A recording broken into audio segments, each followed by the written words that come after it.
सैयारा मैं तो बदला नहीं हूँ। কিরে ভাই সবসময় কি গানই করবি? পিকনিকের সময় তো চলে এলো, তা কোথাও পিকনিক করতে যাবি না? হ্যাঁ হ্যাঁ চো ভাড়া চো। হ্যাঁ পিকনিক করবো। তাহলে পিকনিক যখন যাবি বলছিস তখন কোনো লিস্ট বানিয়েছিস? ওই জন্যই আমি ঘর থেকে খাতা নিয়ে এসেছি। তাহলে পিকনিক কোথায় যাবি বল? তাহলে ভাই কাশ্মীর গেলে কেমন হয়? তাহলে তোর পকেটে ক টাকা আছে? আমার পকেটে 200 টাকা আছে। সুরের বাচ্চা 200 টাকা নিয়ে কাশ্মীরে যাবে? লে রে মারা, নিজেদের মধ্যে ঝগড়া করিস না, এই কাছে পিঠের মধ্যে কোথাও করে নেবো। হ্যাঁ এটা ঠিক বলেছিস। একদম একদম।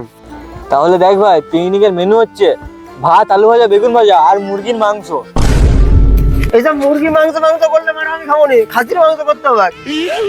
তাহলে ভাই তুই ক টাকা চাঁদা দিয়েছিস? 60 টাকা। সুরে বাচ্চা 60 টাকা চাঁদা দিয়ে খাসির মাংস খাবার? পন্দে সরষে ঢুকে দেবো না, বেলুনের মতো ঝনঝন করবি। তাহলে মারা আমি পিকনিক করতে যাবো না, আমি ঘর চললাম। আরে ভাই রাগ করিস না, দুজনে ডিম ভেজে দেবো। তোরা ভাই আগের বারে যা করেছিলি আমার সব মনে আছে। তার আগে তোদেরকে নিয়মটা বলে দিচ্ছি। রান্না বান্না করার থেকে হাঁড়ি কড়াই মাজা শিখ, সময় সময় করে নিতে হবে। কোনো মেয়ের দিকে তাকানো চলবে না। দূর মারা তোর ভালো মারা আমিও করবো না মারা। আমরাও করবো না, বাবা কাই করে দিগা। আরে ভাই দাঁড়া দাঁড়া দাঁড়া, ওই রান্না বান্না হাঁড়ি বাসন মাঝে স্পঞ্জ মারাক গো। আই মদ খাবার মেয়ে দেখবো।